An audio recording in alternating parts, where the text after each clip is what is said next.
Eu queria falar da sua experiência no Globo. PC Guimarães foi seu repórter no Globo, foi meu professor na faculdade, foi meu editor, que tem um jornal lá que é o Jornal da Faixa, e ele foi meu editor lá no Jornal da Faixa, uns anos atrás. E eu tive com ele outro dia, ele é meu vizinho. Ele fala maravilhas de você, gosta muito de você, né? Espero que a maioria esmagadora dos jornalistas que trabalharam comigo também gostem de mim. Ele diz que você era um trator, no bom sentido. Um homem de energia, um trator. Mas tem também um outro ex-repórter seu, que me pediu o sigilo da fonte, pediu para não dizer quem era,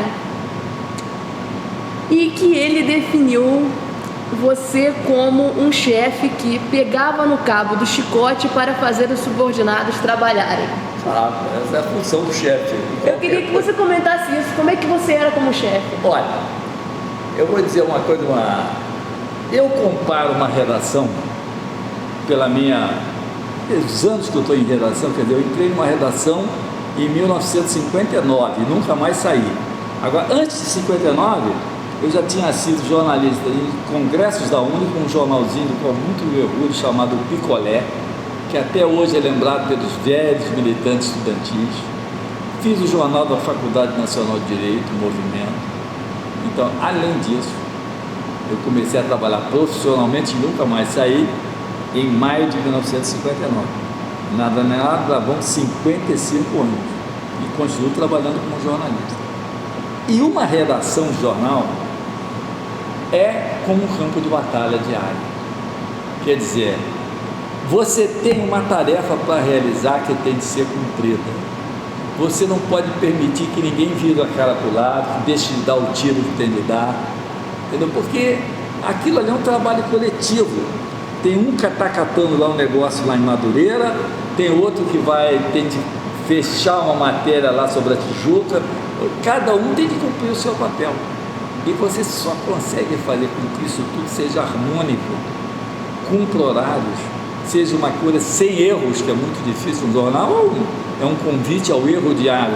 É feito por humanos. Se você não cumprir religiosamente horários, qualidade no texto, você vê, o Globo é um jornal que faz uma autocrítica diária de erros de português. Agora aí você diz, como é que ele consegue ter erro depois de toda essa vigilância?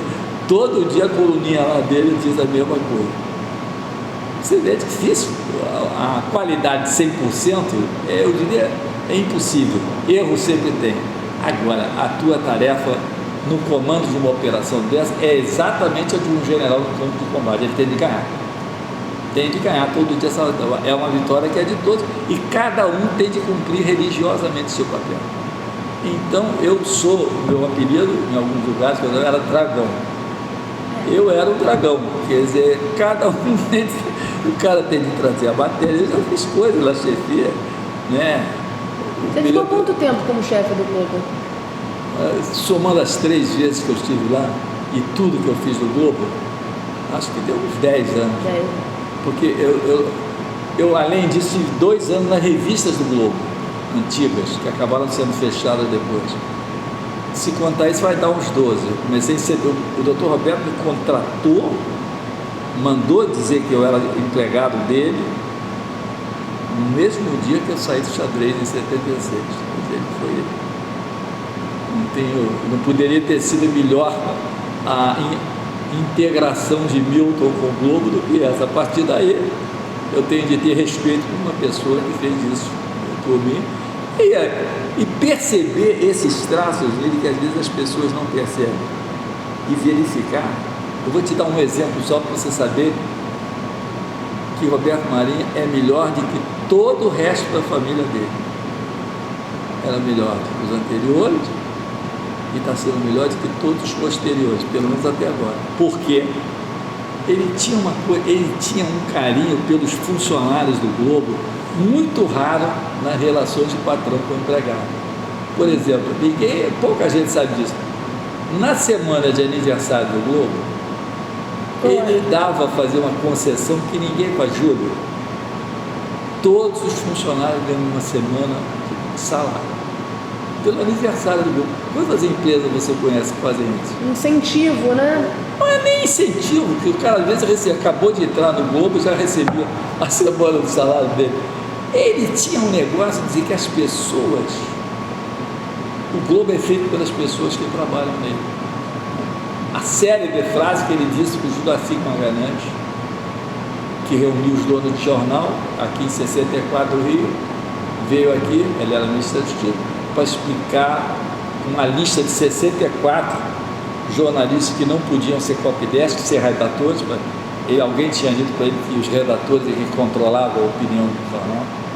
Aí ele disse: ministro, tudo bem, ótimo tudo que o senhor está dizendo, mas eu queria que o senhor, em relação ao Globo, fizesse assim: o senhor toma conta dos seus comunistas e eu tomo conta dos meus. É uma frase famosa, atribuída a ele, o que ele mesmo tinha dito, mas que mostra a diferença dele em relação a outras pessoas. Aí você dá uma... Aí, bom, a ideia... Não. A Folha, essa coisa é muito...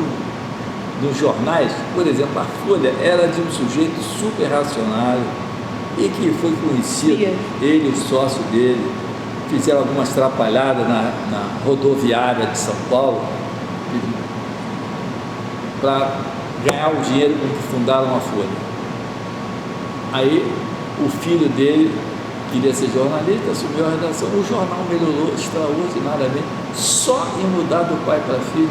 A linha do jornal se mudou para melhor, maior compromisso com a verdade, com o direito das pessoas expressarem suas opiniões.